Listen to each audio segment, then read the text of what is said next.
Bom dia, pessoal. Antes de mais nada, eu queria agradecer a organização pelo convite, em especial ao professor Raul, que é um amigo de longa data já, né, de outros relacionamentos com a PUC no Rio de Janeiro, onde eu tive a satisfação também de desenvolver grandes amigos. Eu queria começar dizendo que eu não sou um engenheiro, um técnico na área, minha área é de negócios, então eu quero, de antemão aqui, pedir desculpas se alguma informação mais específica não puder ser dada no dia de hoje, mas eu conclamo a todos a fazer contato com a gente e me deem as dúvidas técnicas que surgirem, a gente pode levar e responder depois por e-mail, tá certo? Outra coisa é que, em verdade, eu sou filho de professor, né? Meu pai é um professor universitário, que fez carreira na Universidade Estadual Paulista por mais de 35 anos, acabou se aposentando pela compulsória com 70 anos, então, para mim, a barra é muito alta. Eu não tenho a pretensão de vir aqui ensinar nada a ninguém, né? E não escolhi a carreira de professor porque realmente eu sei o quanto essa missão é importante e traz no seu bojo toda uma responsabilidade, né, pelo próximo. E isso na verdade, uma coisa que eu trago comigo. Então, em verdade, o que eu vou fazer aqui hoje com vocês, se vocês me permitirem, é partilhar um pouco da minha experiência e da minha visão de negócios. E o tema que a gente escolheu foi uma visão de alternativas de trabalho para a geoinformação, trazendo uma contribuição do ponto de vista da empresa Bradar, que é uma empresa do grupo Embraer Defesa e Segurança, especializada na área de radares. Então, nós temos duas áreas dentro da empresa, bem distintas, né? Uma área onde nós desenvolvemos soluções radar de defesa terrestre e aérea, e uma outra área que é uma área de sensoriamento remoto, onde nós operamos um radar na banda X e na banda P, que, por coincidência, é o radar que foi aqui, né, já apresentado, que eu acredito que com muita maestria, pelo nosso querido amigo Tenente Coronel Correia, pessoa que nós temos maior apreço, né, e sabemos o trabalho maravilhoso que é da DSG nessa área de radares. Bom, primeiramente, eu queria começar olhando um pouco para o mercado, né? Quer dizer, eu estou trazendo aqui duas nuvens de palavras que foram originadas e publicadas pela LabGIS, que é uma empresa lá do Rio de Janeiro, e que primeiro nos faz imaginar e pensar o que é que esse mercado espera, né, da área de geotecnologia, hoje um jovem profissional da área de geotecnologia. Então, aqui nós temos as palavras, por exemplo, entre maio de 2012 e de 2013, comparativamente com aquilo que a gente vê hoje entre 2014 e 2015. Então, nós podemos perceber que as palavras que estão maiores são as que surgem muito mais nos anúncios de emprego, né, que se publica sobre a área de geotecnologia, e vai se diminuindo o tamanho das palavras na medida da diminuição das citações dessas palavras, tá certo? Então, o que a gente via, por exemplo, entre 2002 e 2013, né, como destaque maior, é a palavra conhecimento, né? Ou seja, se espera de um profissional dessa área que ele tenha conhecimento. E esse conhecimento ele precisa ser vasto. Ele não pode ser um conhecimento focado exclusivamente em uma tecnologia. Há que se pensar em uma especialização numa tecnologia, mas há que se ter conhecimento de tudo que se produz, de tudo que se faz nesse mercado, tá certo? Desse ponto de vista, né, nós também chamamos atenção para outra palavra chamada experiência, né? Quer dizer, experiência é uma palavra que surge sempre quando se lê aí um anúncio de oportunidade profissional no mercado. E essa experiência que é exigida, via de regra, ela está associada a alguma competência, né? Mas eu coloquei aqui essa imagem até para mostrar o quão importante é dar o primeiro passo, né? E dar o primeiro passo não significa que você tenha a obrigação de sair da universidade e buscar a melhor oportunidade que você possa ter disponível, mas sim iniciar de alguma forma naquilo que você pretende atuar, né? Ou seja, iniciar por aquilo, por uma experiência, por mínima que seja, naquela área de atuação que você imaginou desenvolver a sua capacidade profissional. Porém, eu quero lembrar que, muitas vezes, a gente sai da universidade com foco numa área e você percebe que, ao longo da tua vida profissional, as oportunidades vão se abrindo numa outra área. Então, é importante que a gente também esteja sempre preparado, né, para fazer uma mudança e uma guinada na nossa escolha profissional. Porque eu acho que é isso que torna, né, o profissional um profissional capaz de enfrentar as diversidades do mercado. Nesse momento, por exemplo, nós estamos vivendo, né, uma crise no país e que fez com que as oportunidades de emprego diminuíssem e há um número maior de pessoas buscando recolocação. E, deste modo, quer dizer, é importante que a gente, quando vá procurar um emprego, a gente tenha em mente, né, efetivamente aquilo que o mercado está buscando, né? E o mercado hoje está buscando o quê? Experiência, conhecimento, né, principalmente na área de geoprocessamento, geoinformação, mas também sempre voltado para projetos de desenvolvimento, pesquisa, análise, enfim, essas são as palavras que surgem em todas os anúncios de emprego que se vê recentemente. Bom, mas então quais as áreas de atuação, né? Eu não quero aqui, como eu disse, contar o Padre Nosso para o vigário, mas meu pai, como professor, ele dizia o seguinte: nem todo óbvio é ululante. E com isso ele queria dizer o seguinte, que às vezes aquilo que é óbvio, aquilo que é mais simples, né, muitas vezes a informação que as pessoas estão procurando, tá certo?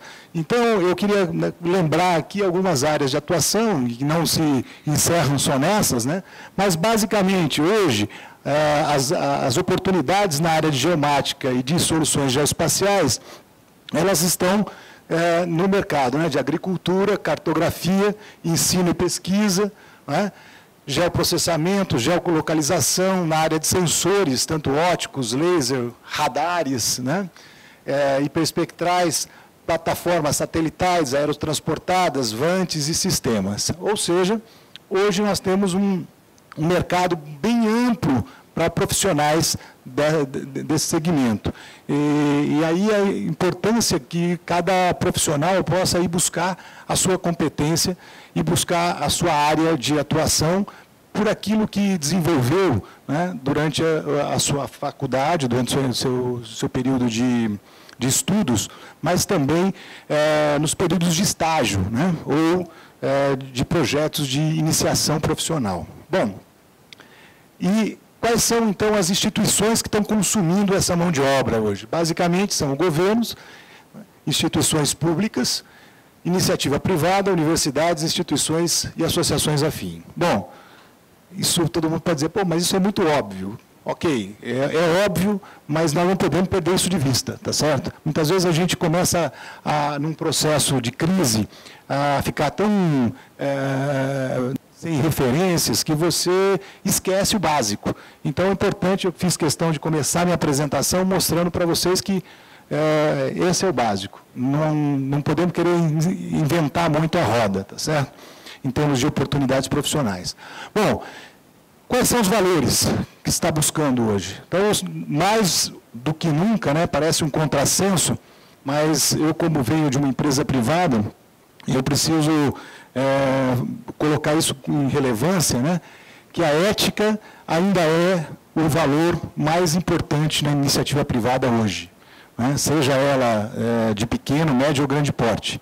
E quando eu digo que a ética é importante, eu quis começar por esse tema, né, não só pelo óbvio, mais uma vez, né, que a gente está vivendo no país, mas principalmente porque eu acho que é um valor que não pode ser perdido. Né, porque a ética, mesmo que seja na relação comercial, como é no meu caso, né, se você não tiver uma ética com o teu cliente, você vai prestar serviço para ele uma vez só.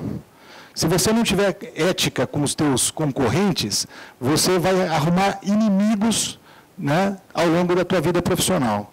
E nunca é bom a gente ficar convivendo num ambiente de guerra, né? Ou seja, é sempre importante que a gente vá navegar em um oceano azul, né? Não num oceano vermelho, onde a gente tenha tubarões te mordendo ou tirando fatias e pedaços daquilo que é importante para você, tá certo? Então, eu acho que, principalmente, iniciar sempre com essa máxima da ética, né? Depois, dedicação, comprometimento, inteligência emocional, que é uma coisa que é muito importante hoje em dia. Quer dizer, eu particularmente acho que 50% de uma boa contratação é você contratar uma pessoa que tem inteligência emocional. Porque uma pessoa que tem inteligência emocional, ela dificilmente entra em conflitos ou gera conflitos dentro da organização. Né? E uma pessoa que tem inteligência emocional, ela tem uma coisa chamada bom senso, que tem que nortear, né, toda a atividade profissional, tá certo? E depois, capacidade para trabalhar em grupo, porque eu acho que cada vez mais, né, não sei, em oportunidades no governo, as empresas montam grupos de trabalho. E os grupos de trabalho necessitam que você tenha capacidade para articular, saber ouvir, saber o momento certo de falar, saber o momento certo de intervir, saber sempre o momento correto de se posicionar. Então, eu acho que esses são os valores que eu acho que são básicos na hora de um posicionamento frente a uma oportunidade profissional. E, por fim, né, quer dizer, 3 coisas que eu acho que, para mim, são fundamentais. Criatividade, autoempresariamento e a visão inovadora. Criatividade, porque eu acho que a gente precisa saber o momento de buscar alternativas, né? Buscar o teu caminho. E cada um tem que saber ouvir o teu interior, né? E saber entender o seguinte, olha, aqui eu gosto dessa área, mas não estou me dando bem, eu não estou bem capacitado para exercer essa área, eu preciso me reinventar, eu preciso ter criatividade para buscar uma outra forma de atuação ou um outro segmento. O autoempresariamento, porque as pessoas, né, precisam ter a capacidade de buscar alternativas, né, de ter a visão da própria competência, da própria capacidade profissional e tentar sempre buscar algo que faça com que as oportunidades se abram para ela, né?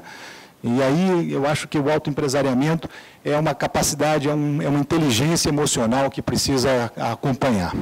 E a visão inovadora é sempre procurar atuar numa área que seja nova ou que esteja repleta de oportunidades, tá certo?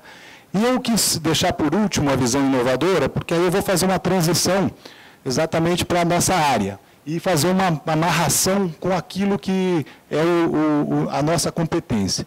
Eu vou me permitir usar como referência, né, a Bradar, que é uma empresa 100% nacional, e é uma empresa inovadora, no sentido de desenvolver e se capacitar numa tecnologia que hoje nós somos a única empresa no Brasil com essa competência. E também porque ela é uma empresa que sempre investiu e continua investindo em inovação. Tá? Então, vamos lá. Eu vou falar, então, do uso do radar nas bandas X e P como ferramenta de gestão ambiental e territorial. E, com isso, eu vou complementar um pouco a apresentação que foi feita aqui pelo Tenente Coronel Correia. O Correia já deve ter dito para vocês, eu cheguei aqui, a palestra dele já estava um pouco adiantada, mas a capacidade da Bradar de produzir um radar nas bandas X e P, ela vem de muitos anos, né? Vem da pessoa do João Moreira, né? Que é um cientista brasileiro que se desenvolveu e que se especializou na DLR, na Alemanha, durante muitos anos. E o João trouxe para o Brasil esse conhecimento e, pela capacidade empreendedora, pela capacidade inovadora, ele buscou recursos nas instituições de amparo à pesquisa no Brasil, né, para desenvolver um radar que ele tinha visto funcionando na Europa e que ele achou que aquilo era uma coisa que podia ser útil para o Brasil. Quer dizer, ele usou a visão empreendedora dele para chegar aqui no Brasil, usar a experiência que ele teve lá fora para transformar, né, a capacidade dele num negócio. E esse negócio, hoje, faz dele o único pessoa física no Brasil que é sócio da Embraer, vejam vocês. Né? Então, eu brinco com ele, que é um caso único e que a gente provavelmente não vai ver de novo. Né? Então, isso dá um pouco da dimensão, né, da importância desse pesquisador, desse cientista brasileiro, né, para o desenvolvimento de uma área no Brasil. Bom, vamos lá. Nós fazemos, então, aerolevantamento usando uma aeronave Turbo Commander. Aliás, nós temos duas dessas, dois aviões Turbo Commanders. E esses aviões Turbo Commanders voam a 25 mil pés, 24, 25 mil pés, portanto, acima das nuvens. Né? Como o sensor radar, eu não sei se alguém aqui não sabe, mas eu acho que é sempre bom, como eu disse, nem tudo óbvio é ululante, vamos de novo repetir. O radar, ele é uma tecnologia de sensoriamento remoto completamente diferente dos sensores ópticos, né, satelitais e a laser. Primeiro porque ele, como não é óptico, ele não precisa da luz do dia, não precisa, por exemplo, de um tempo aberto para você imagiar. Então, isso permite que com o radar você possa mapear de dia ou de noite, né, com nuvem ou sem nuvem. E essa capacidade do radar, né, faz com que ele seja uma solução de uma resposta muito rápida de imageamento quando você precisa de uma solução. E como ele voa bastante alto, ele produz uma faixa de mapeamento no terreno que transforma, que permite ao radar coletar um grande volume de dados. Né? Então, quando esse volume não é tão grande que você necessite de um satélite e nem tão pequeno que possa ser feito com uma aeronave de pequeno porte, voando baixo, a gente utiliza, né, um sensor voando mais ou menos a 25 mil pés. Tá bom? Bom, ele opera em duas bandas. A banda X é uma banda de um comprimento de onda maior. Esse comprimento de onda, ele bate no topo das árvores, né, e reflete. Ou seja, a gente consegue mapear a copa das árvores, né, e, no caso, quando não houver árvores, a gente mapeia também o terreno. Ou seja, a gente gera um modelo digital de superfície a partir da banda X. Já a banda P, ela tem um comprimento de onda pequenininho. Então, ela passa pela folhagem, né, ela passa pela vegetação e alcança o terreno abaixo da floresta. Então, a gente tem dito que o radar é uma das poucas tecnologias que consegue fazer um modelo digital de terreno real, né? Porque ele não é um modelo por interpolação. Então, você não usa a interpolação para gerar modelo, você usa o dado rádio, né? O dado radar, a resposta radiométrica do radar para gerar a modelagem de terreno. Tá certo? Bom, então, o que dá para se imaginar de uma imagem da banda X? Né? A banda X é uma imagem preto e branco, que parece muito mais um ultrassom. Né? As mulheres que estão aqui devem conhecer um pouco mais de ultrassom. é um ultrassom. Na verdade, assim, o médico, para ler um ultrassom, né, o que faz a leitura do ultrassom, ele tem uma especialidade, que é entender o que aquelas informações dizem. Né? De uma certa forma, no sensoriamento remoto, isso também é verdade. Né? Então, a banda X é uma imagem como essa, que você vê bem a vegetação. Na banda P, você não vê a vegetação, olha só. Você retira a vegetação e você vê só o terreno. Então, aqui você vê, por exemplo, os troncos, olha só. Olha aqui, ó, os troncos das árvores, né? As cercas, por exemplo, a parte de cercas, o radar reflete muito, né, a imagem das cercas. Então, você consegue ter uma ideia de tudo que está abaixo do terreno com muita verdade. Bom, mas uma imagem preto e branco, com essa resolução, de repente pode não agradar a todos os usuários. Então, o que a gente fez? Desde 2011, quando eu cheguei na Bradar, o meu desafio comercial, né, foi inovar. O que eu fiz? Eu falei, bom, não pode parar, nós não podemos ficar continuando vendendo uma imagem de um ultrassom, né, e comparar isso com imagem de satélite. Não dá para fazer isso. Então, vamos fazer o seguinte, dá para a gente ter criatividade e desenvolver alguma coisa semelhante com isso? Então, a gente conseguiu chegar nisso aqui. Ó. É uma imagem colorida, né, de radar. E como é que a gente faz essa coloração da imagem? A gente usou as 4 polarizações da banda P, né, que é uma imagem polarimétrica, e conseguiu gerar uma imagem com uma coloração sintética e que tem hoje, quer dizer, uma capacidade de resposta, né, muito interessante, e que ela é uma imagem que se torna mais amistosa, né, para o usuário final.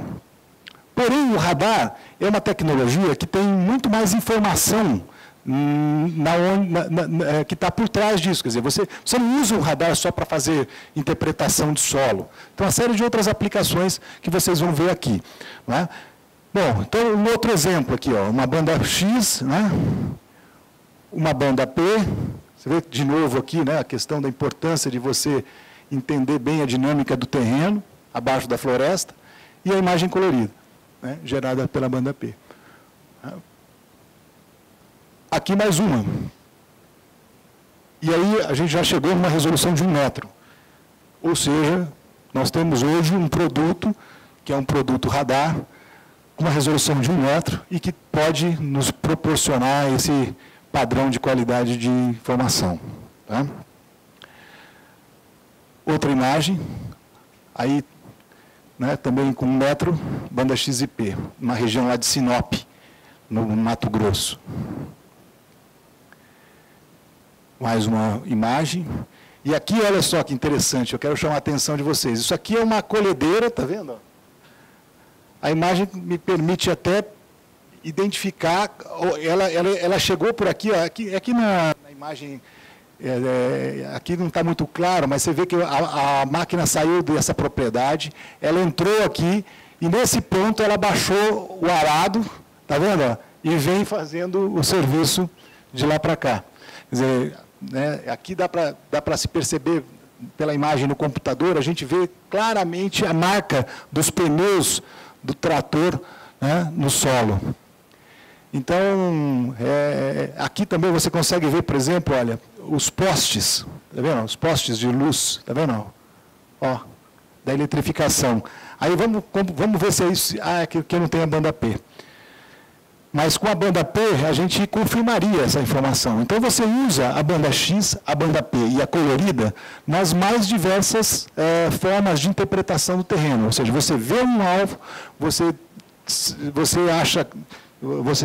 identifica determinada ocorrência no terreno e depois você usa tanto a colorida, quanto a banda X, quanto a banda P para confirmar essa informação ou para classificar esse solo. Tá certo?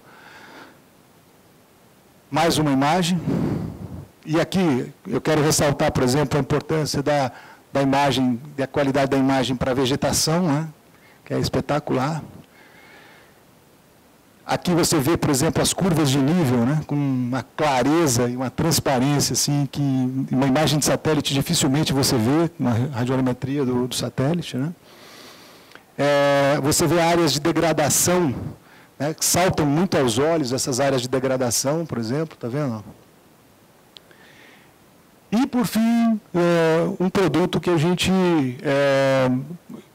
consegue gerar, a partir disso também, com uma análise, que é o que a gente chama de shade, né? Ou seja, é uma imagem, é uma imagem colorida, né, já com o terreno aplicado sobre ela. Né? Então, você percebe quase que ela é quase uma imagem 3D. Né? Então, você vê perfeitamente a hidrografia, né, o problema de relevo, as áreas urbanas, a parte de eixos de estradas, né, e a classificação, né, de uso e ocupação do terreno. Então, isso é um produto muito interessante para essas coisas. Bom, então o que a gente gera? Modelo de superfície, modelo de terreno, e vocês podem ver a diferença, né? Quer dizer, pode parecer que, à primeira vista que você não tem tanta diferença entre uma coisa e outra, mas ela aqui gera com muita clareza, né, essa diferença. E esse exemplo, por exemplo, é um exemplo que hoje está na mídia no Brasil inteiro, não sei se vocês viram hoje pela manhã, uma matéria na Rede Globo falando de Belo Monte, né? E esse é a região lá de Belo Monte, onde nós já estamos fazendo um monitoramento ambiental, e depois eu vou falar um pouquinho mais sobre isso.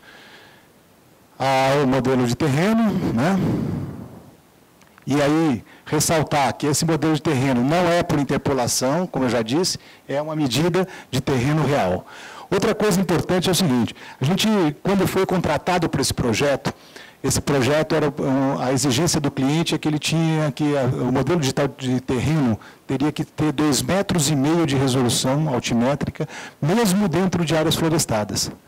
E nós, né, fomos contratados, realizamos a modelagem do terreno, e aí, por necessidade da implantação do reservatório, o cliente suprimiu a vegetação.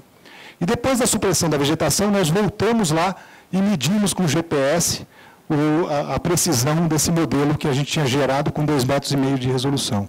E o resultado foi de 1,44.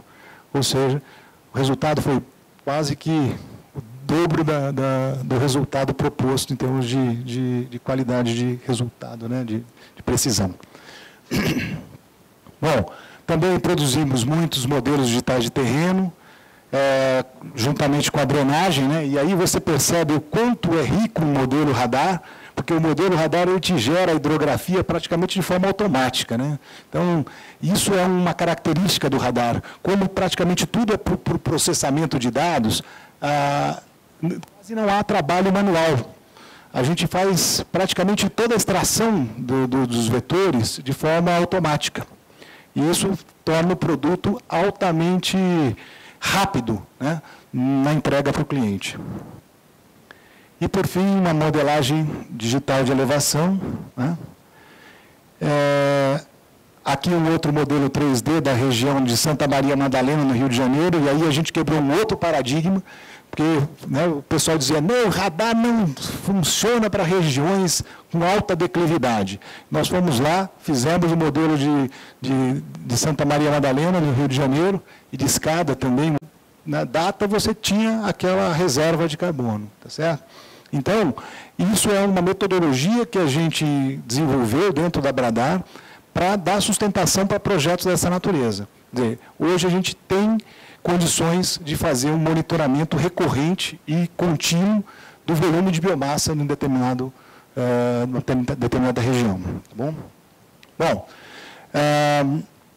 e aí, como eu estava dizendo, né, quer dizer, como a geometria é padrão, a gente consegue gerar os processos de uma forma bem rápida e automática. Né?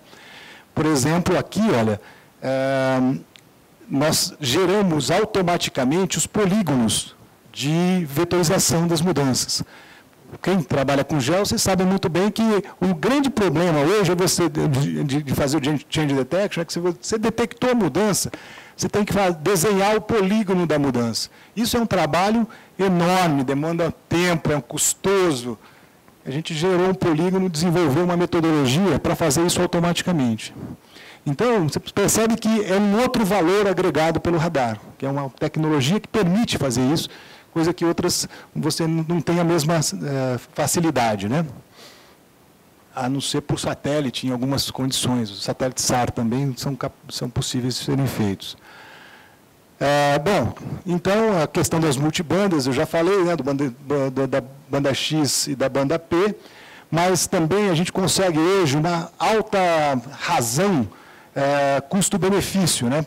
Com um valor agregado, com um preço de monitoramento, por exemplo, na faixa de R$ 65,00 o quilômetro quadrado. Isso é preço ROM, tá, gente? Por favor, não queiram chegar segunda-feira lá e que depende da mobilização, onde é a área, da região e tudo mais, mas o nosso preço ROM hoje para monitoramento ambiental é R$ 65,00 o quilômetro quadrado, com já o polígono de mudança.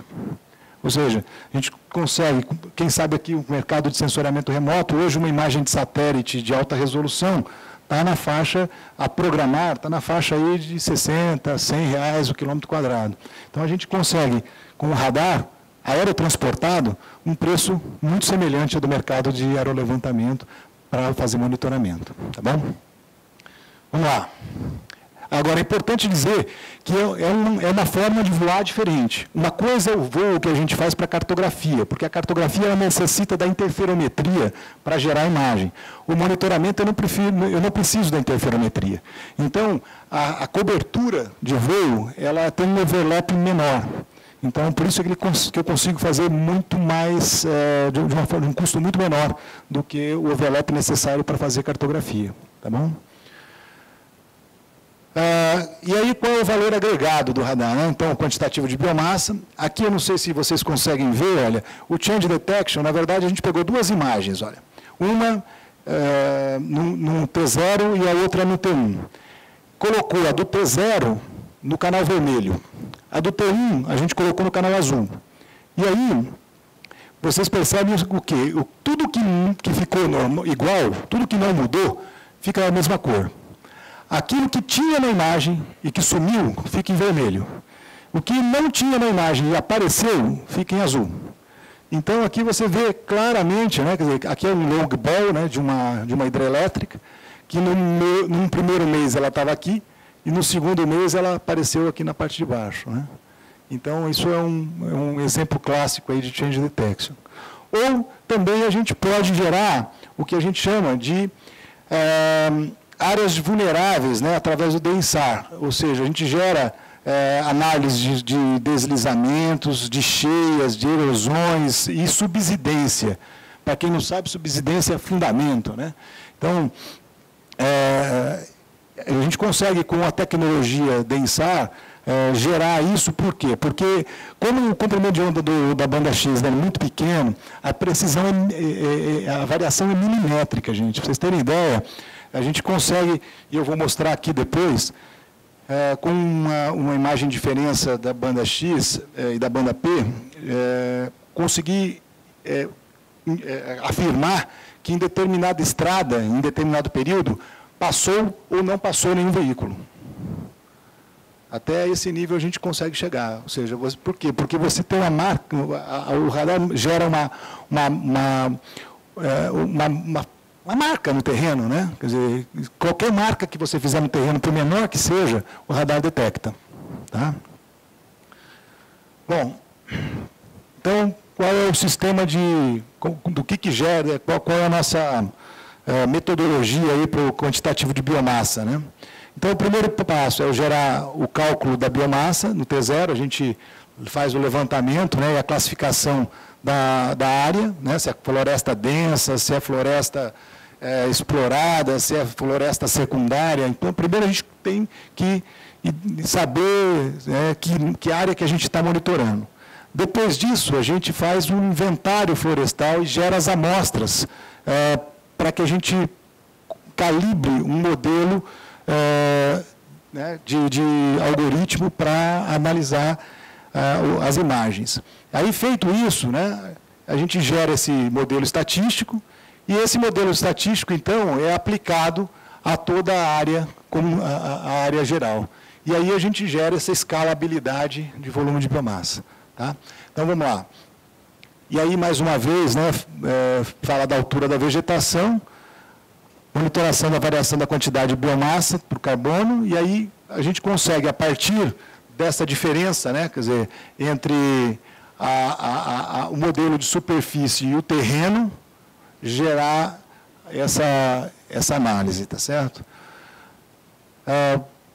Bom, o Change Detection, né? Como é que funciona o Change Detection? Como eu já disse, né, a gente tem uma imagem no T0, uma imagem no T1, e aí a gente tem a detecção T0 menos T1, que a gente gera automaticamente para poder chegar lá.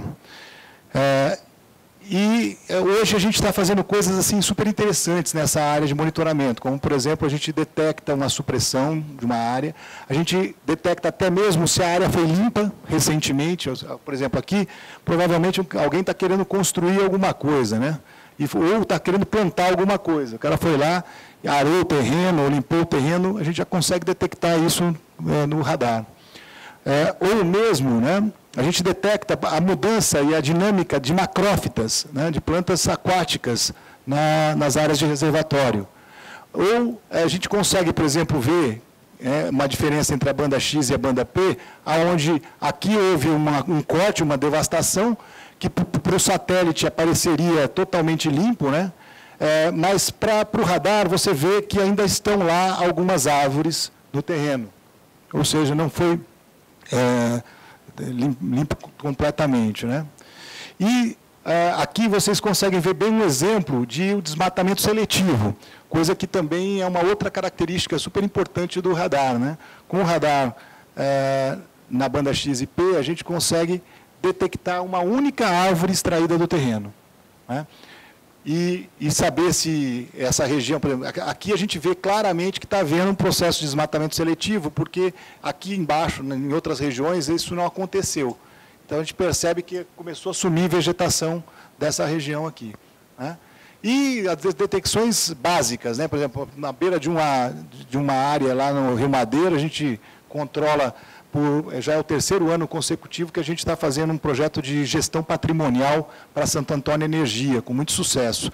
E aí a gente encontra coisas como essa, por exemplo, o cara, de um mês para o outro, apareceu isso aqui, e a gente falou, bom, o que é isso, né? Aí a gente indicou esse polígono para o cliente foi lá na área e verificou que estavam abrindo uma área de invasão lá qualquer, né?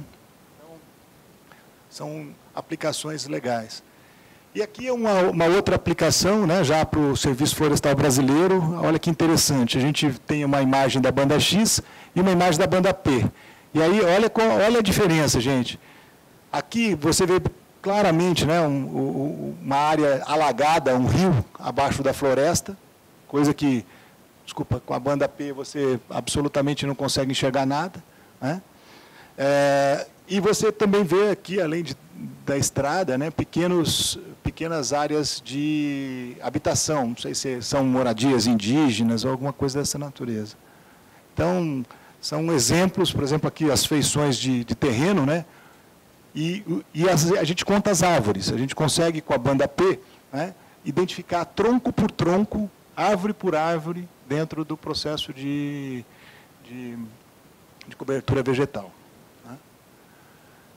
Bom, e finalizando, né, minha apresentação, só lembrar que da banda X para a banda P a gente consegue também ter os tocos, mas eu fiz questão de mostrar isso porque é agora a nossa vanguarda tecnológica. Nós acabamos de desenvolver uma modelagem que nos permite, por exemplo, com a precisão de até 30 centímetros, fazer o posicionamento das cercas no terreno. Ou seja, a partir de uma imagem da banda P, a gente consegue uma precisão posicional das cercas de 30 centímetros. Isso, para vocês terem uma ideia, o que é pedido no cadastro rural hoje são 50 centímetros. Ou seja, a gente, pela primeira vez, tem uma tecnologia capaz de fazer cadastro rural nesse país sem a necessidade de ir a campo para fazer todo o trabalho, né? Ou seja, a redução de trabalho de campo é cerca de 10 vezes maior com a aplicação dessa solução ao radar. Tá bom? Bom, gente, eu queria também dizer que, em verdade, só para finalizar, né? Eu queria só mostrar, rapidinho, viu, professor? A nova geração dos nossos radares. Esse radar é o nosso novo filhote aí, né? Antes o nosso radar... Alô? Aonde que está? Aqui... aqui. Perfeição, perfeito. Isso. Tá. Bom, então, o nosso radar antigamente era um radar que vestia um avião. Por que eu digo que ele vestia um avião? Porque era um radar de 500 quilos e que, enfim, acabava sendo praticamente um avião que usava o radar, não dava para tirar desse avião, era uma coisa fixa. Então, eu não conseguia, por exemplo, prestar serviço na Ásia.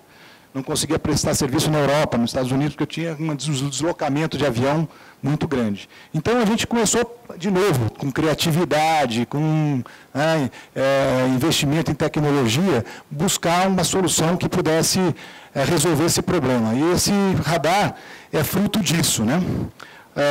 A gente consegue, hoje, colocar ele numa pequena aeronave, num Cessninha, né? Um Cessna 172, aí, onde você tem... aqui toda a estrutura do radar, que de 500 quilos passou a ser só 100 quilos, né, toda a estrutura.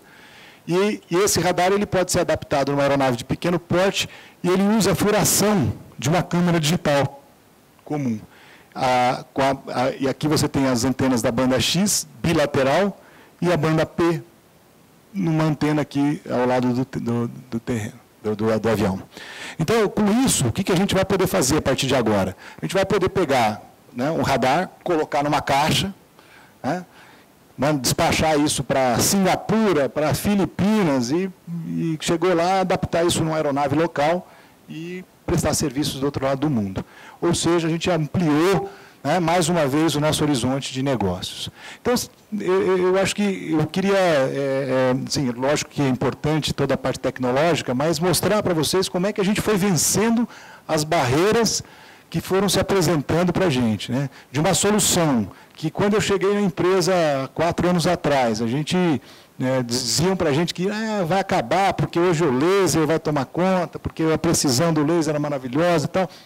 Pô, contra o óbvio não há argumentos, né? Então, poxa, vamos procurar desenvolver as nossas próprias capacidades, vamos procurar desenvolver a nossa criatividade, porque atrás da nossa criatividade sempre estão os bons resultados, tá bom?